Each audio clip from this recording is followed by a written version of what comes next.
नमस्कार साथियों, मैं एडवोकेट कुलदीप सिंह पुनः आप लोगों के बीच में उपस्थित हुआ हूं इस यूट्यूब चैनल के माध्यम से। आज हम डिस्कस करेंगे भारतीय संविधान, इंडियन कॉन्स्टिट्यूशन के बारे में। इंडियन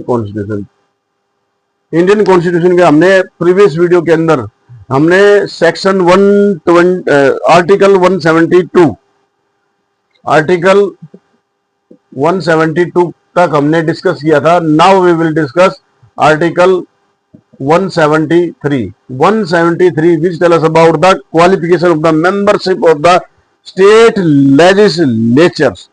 तो इसमें बताया गया है, इसकी जो हेडिंग है वो मैं बता देता हूं। क्वालिफिकेशन का मतलब योग्यता फॉर मेंबरशिप के लिए ऑफ द स्टेट लेजिस्लेचर।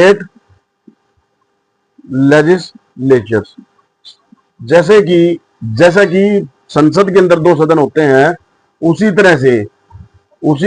तरह से राज्य के अंदर भी according to the provision, according to the constitution, जहां जिन राज्यों के अंदर द्विशासन प्रणाली है, यानी कि 2 सदन है। हमने पहली वीडियो के अंदर यह डिस्कशन किया था भी कौन कौन से राज्यों के अंदर 2 सदन है। बाकी जिन जिन राज्यों के अंदर 2 सदन है, उनके अलावा जो है वहां केवल एक ही सदन है। जहां एक सदन है, तो वहां जो है इसको स्टेट असेंबली बोलते हैं। इसको राज्य की विधायिका। और जहां पर 2 सदन है तो स्टेट असेंबली के साथ साथ जो है लेजिस्लेटिव असेंबली, कौंसिल यानी कि विधान परिषद। एक होगा लेजिस्लेटिव असेंबली, विधानसभा यानी कि राज्य की विधानसभा। जहां जिसपे एक सदन है विधानसभा, स्टेट की विधानसभा, और इसको जो है लेजिस्लेटिव काउंसिल यानी कि विधान परिषद।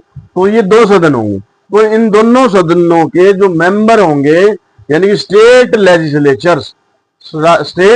लेजिस्लेचर्स की उनकी क्वालिफिकेशन क्या होगी, उनकी योग्यता क्या होगी, इसके बारे में हम इसको डिस्कस करेंगे इस वीडियो के अंदर।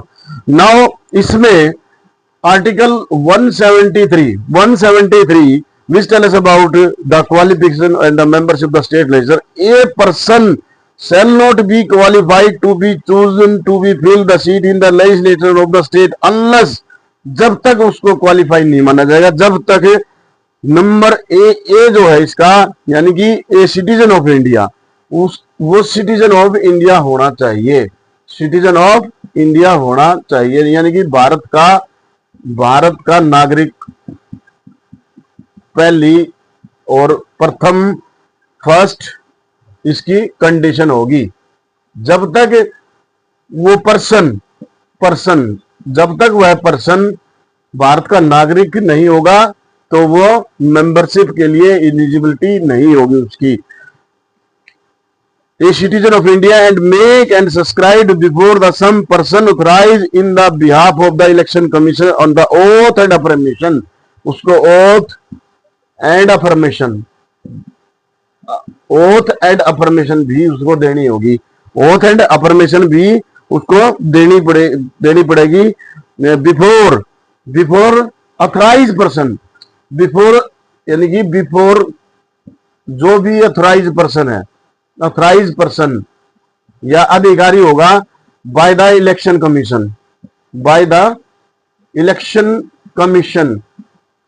कमीशन के द्वारा निर्धारित, चुनाव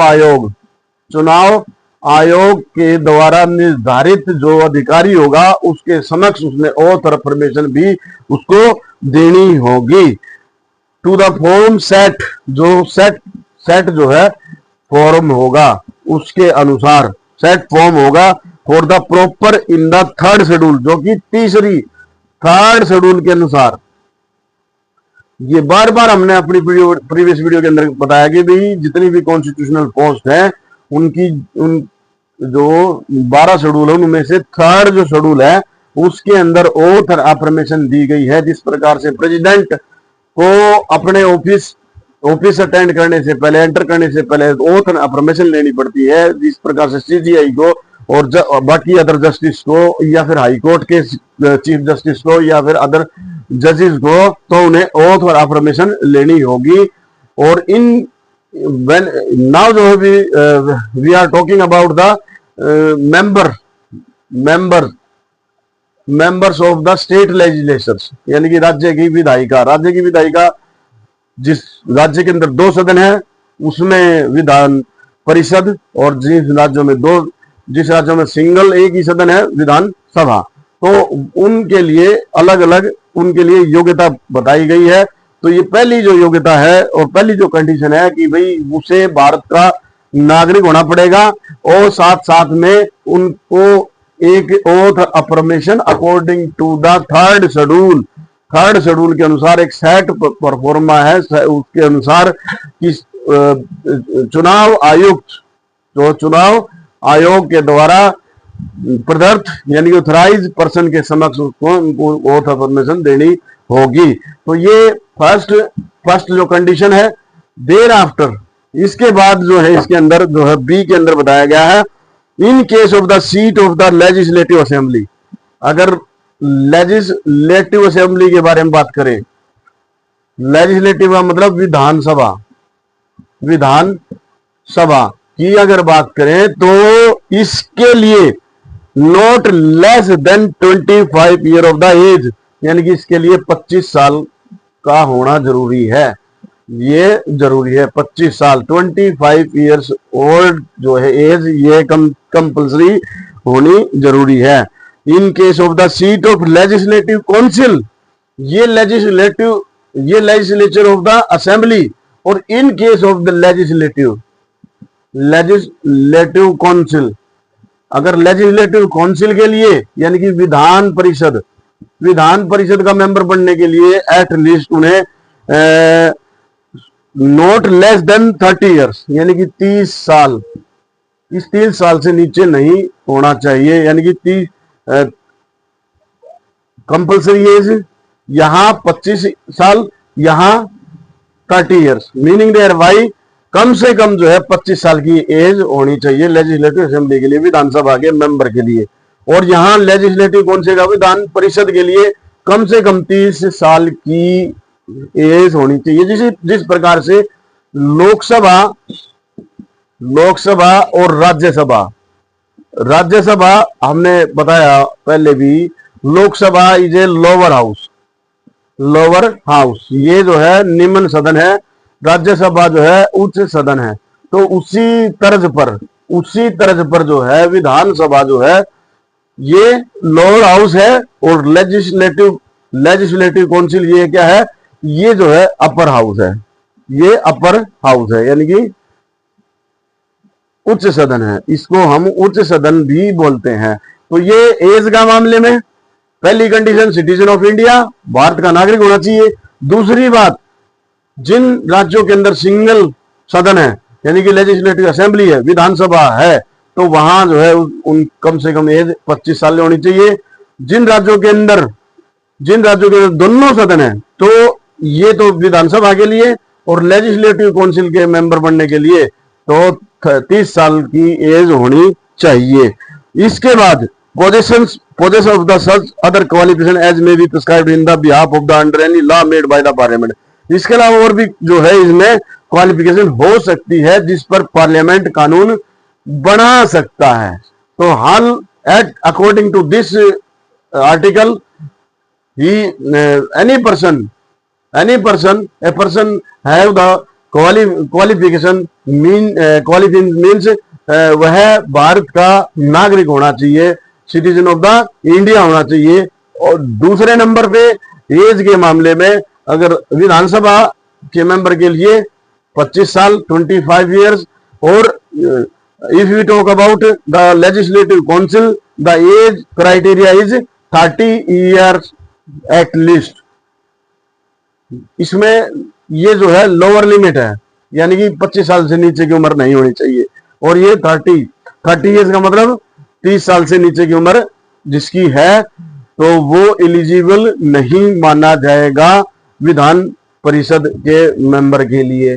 और विधानसभा के लिए जिसकी एज 25 साल से नीचे है तो वो एलिजिबल नहीं माना जाएगा।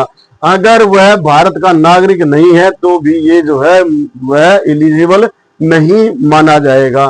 तो जो है ये article 173 related to the qualification and qualification as well as the age, कितनी एज होनी चाहिए, कितनी एज होनी चाहिए लेजिस्लेटिव काउंसिल के सदस्य के लिए या फिर जो है विधान सभा के लिए सदस्य बनने के लिए क्या योग्यता होनी चाहिए। और इसके साथ जो है भारत का नागरिक के साथ साथ अकॉर्डिंग टू 3rd शेड्यूल उस पर्सन को इलेक्शन कमीशन के ऑथराइज पर्सन के समक्ष जाकर जो है 3rd शेड्यूल के अनुसार ओथ और अफर्मेशन भी देनी होगी। अदरवाइज ये 3 ही कंडीशन है इसकी।